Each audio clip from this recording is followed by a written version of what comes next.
Hello friends, my soul purpose my solution में आपका बहुत बहुत स्वागत है। वेरी गुड मॉर्निंग दोस्तों, कैसे हैं आप।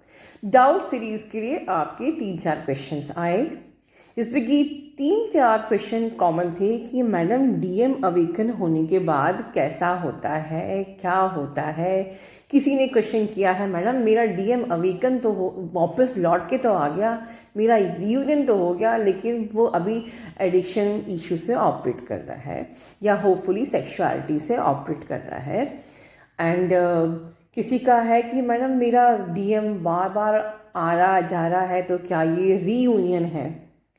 दोस्तों, इन सभी का जवाब अब हम आगे वीडियो में सुनेंगे। अभी तक इंडियन ट्विन फ्लेम कम्युनिटी में किसी को ये चीज़ अभी तक क्लियरली समझ में नहीं आई कि partial union, mini union, permanent union, harmonious union क्या होता है। राइट, देखिए, एज पर आई अचीव्ड माई यूनियन, अपने एक्सपीरियंस के हिसाब से जो मैं आपको बेस्ट गाइड कर सकती हूँ, मैं पूरा गाइड करने की आपको कोशिश करूँगी। होता क्या है दोस्तों, आपके डीएम, अगर हम कंपेयर करें स्पिरिचुअल जर्नी और ट्विन फ्लेम जर्नी को, both of the journey is spiritual journey. Right, आप सब जानते हैं, आप दोनों ही प्रकार की जर्नी का इनर वर्क भी सेम होता है। राइट, फिर डिफरेंस कहाँ होता है।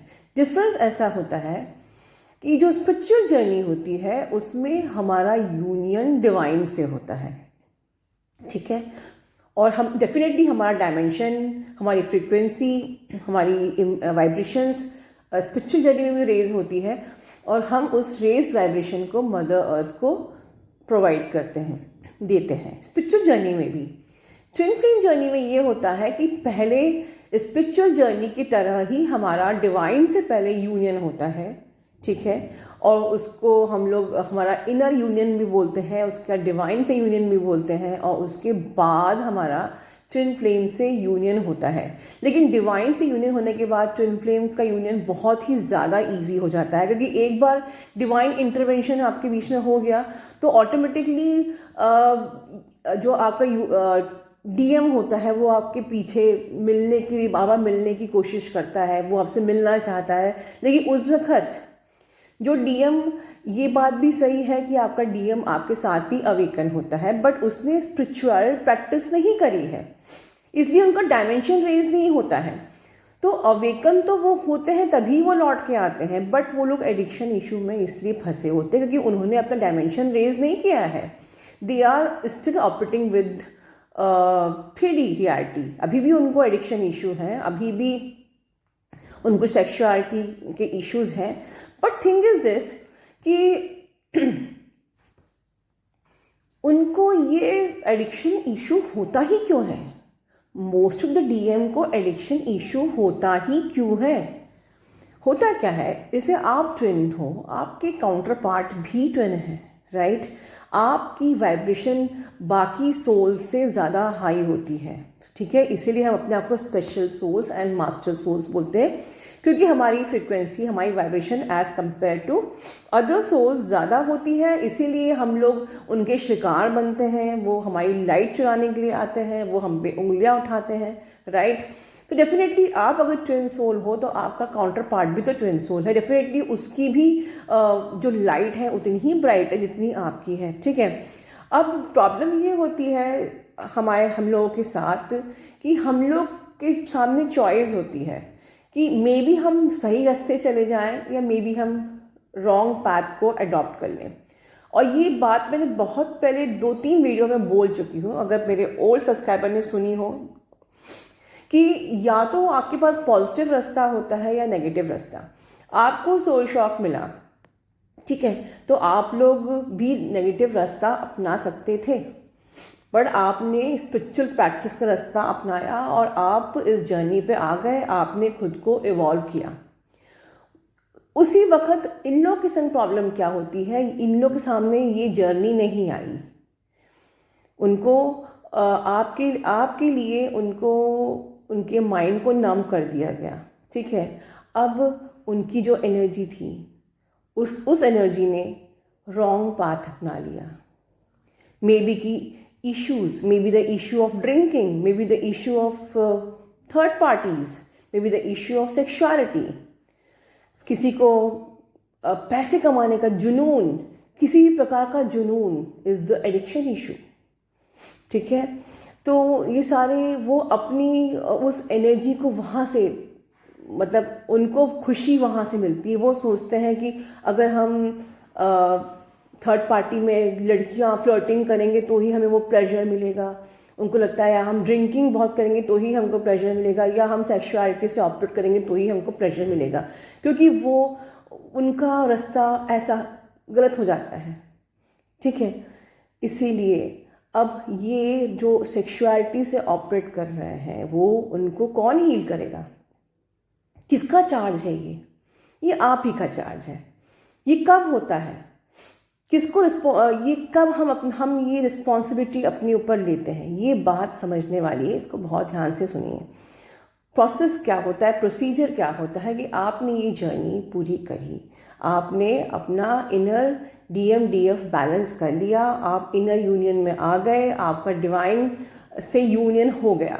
लाइक स्पिरिचुअल जर्नी में भी आपको अपने इनर DMDF को बैलेंस करना है. स्पिरिचुअल जर्नी में भी आपको खुद डिवाइन से यूनियन करना है. बिल्कुल सेम प्रोसीजर वहाँ तक का. उसके बाद आपके जो DM एंड जो है वो जो ऑफ एंड ऑन आते हैं, ठीक है, वो आते अवेकन होकर ही आते हैं. ठीक है, इसको लोग सोचते हैं कि ये पार्शियल यूनियन है या ये मिनी यूनियन है या जो कुछ भी है, वो आते हैं, वो अवेकन ही होके आए हैं, इसीलिए आपके पास आए हैं. बट उनका डायमेंशन अभी इंक्रीज नहीं हुआ, क्योंकि उन्होंने चक्रास नहीं किए, उन्होंने अपने चक्रास को कॉस्मिक एनर्जी से अलाइन नहीं किया है. अब ये कॉस्मिक एनर्जी से अलाइन करना क्या होता है ये बता देती हूँ मैं आपको. देखिए, चक्रास को मैं जो इन्फ्लुएंस में क्यों लेके आई, आप एक बात समझने की कोशिश करिए. Chakras is like charger. ठीक है, आप बार बार मोबाइल को चार्जर पे लगाते हो बैटरी को चार्ज करने के लिए, राइट? तो आपके बॉडीज में जो एनर्जी सेंटर्स होते हैं, ठीक है, तो आप डायमेंशन रेस कैसे होता है जब आप कॉस्मिक एनर्जी से, डिवाइन एनर्जी से खुद को अलाइन करते हो. कैसे अलाइन करोगे? आपकी चक्रास अगर बंद पड़े रहेंगे तो आपकी मैसेजेस ट्रांसमिट कैसे होंगे? ठीक है, रिले कैसे होगा टेलीकास्ट डिवाइन और आपके बीच का, राइट? तो एक कनेक्शन हमको, जब हमारा डायमेंशन इंक्रीज तभी होता है जब हमारा वो कनेक्शन, स्विच पॉइंट ही नहीं है आपकी बॉडी में. ठीक है, तो कैसे आप कनेक्ट होगे भगवान से, राइट? कॉस्मिक एनर्जी से, डिवाइन एनर्जी से कैसे डायमेंशन को इंक्रीज करोगे? तो आपको अपने चक्रास को ओपन करना पड़ता है. आपको अपने उन ब्लॉक चक्रास को ओपन करके, उन्हें क्लीन करके आपको अपने चक्रास को चार्ज करना है. आपको चक्रा चैंटिंग करनी है. ठीक है, आपको अपने आप को अलाइन करना है डिवाइन से, आपको अपने आप को अलाइन करना है कॉस्मिक एनर्जी से. इसीलिए, राइट, तो अब आपने खुद को डिवाइन से अलाइन करके, अपने सारे ब्लॉकेजेस को हील करके, अपने आप डिवाइन से यूनियन कर ले. डिवाइन का यूनियन तभी होगा, डिवाइन से यूनियन आपका तभी होगा जब आप अपनी सारे इम्प्योरिटीज़ को ख़त्म कर लोगे, राइट? जैसे आप इनकारनेट हुए थे, आप वैसी प्योरेस्ट फॉर्म में जब आप आ जाओगे तभी आपका डिवाइन से यूनियन होगा. इसीलिए मैं कहती हूँ कि DM पे फोकस मत होइए, क्योंकि बिना डिवाइन से यूनियन हुए DM से यूनियन पॉसिबल ही नहीं है. And from my very first video मैं पहले सरेंडर टू डिवाइन बहुत बोलती थी. इस पर भी लोग बहुत क्वेश्चन करते थे कि मैम डिवाइन को सरेंडर कैसे हुए. तो I made that video on 1 January 2020, how to surrender on to divine. ठीक है, सो मैं हमेशा सबको गाइड कर रही थी कि आपको जब यूनियन चाहिए तो पहले आपको डिवाइन से यूनियन करना पड़ेगा, उसके बाद ही फिर तो DM अपने आप आ जाता है. उस पर भी ज़्यादा मेहनत नहीं करनी है. चलिए, अब काम की बात ये करते हैं कि चलिए हमारा डिवाइन से यूनियन हो गया, DM आ भी रहा है, अब उसकी वो एडिक्शन इशू से ऑपरेट कर रहा है और अब हमको अपनी परमानेंट यूनियन चाहिए. ठीक है दोस्तों, तो क्या होता है जब वो लौट के आते हैं उस टाइम को आप लोग क्या सोचते हो, अब हमारी पहले जैसी बातचीत चालू हो जाए, पहले जैसा रोमांस चालू हो जाए. नो, उस बातचीत को अभी वो सिर्फ फर्स्ट स्टेज में आया है। Let me announce all of you कि अभी तो जर्नी शुरू ही हुई है। अभी सिर्फ आपका जो डीएम आपसे सेपरेशन में था वो अभी सिर्फ लौट के आया है। अभी आपकी जर्नी खत्म नहीं हुई है। You have to educate him now. ये आपका सेकंड स्टेज रहेगा आपके इनर वर्क का। अभी तक आप खुद को हील कर रहे थे, अब आपको साथ में उसको एजुकेट करना है। कैसे? जैसे मैं आप लोग को एजुकेट कर रही हूँ, ठीक है? ठीक है, आप उनको डे 1 में चक्रास नहीं कराएंगे, वो करेंगे भी नहीं, वो फिर भाग जाएंगे। You have to guide them कि sit, do meditation for 5 minutes. 5 minutes से धीरे धीरे आप जब उनको अच्छा लगने लगेगा तो आप टाइम इंक्रीज करिए 1 महीने के लिए, 2 महीने के लिए, देन उनको चक्रास करने को बोलिए। रूट चक्रा से शुरू करिए, थोड़ा सा रूट करेंगे जिससे उनका एडिक्शन इशू हील होगा। Tell them to heal root chakra only, ठीक है? रूट एंड सेक्रल, पहले रूट चक्रा कराइए, उसके बाद धीरे धीरे सेक्रल चक्रा कराइए, रूट एंड सेक्रल।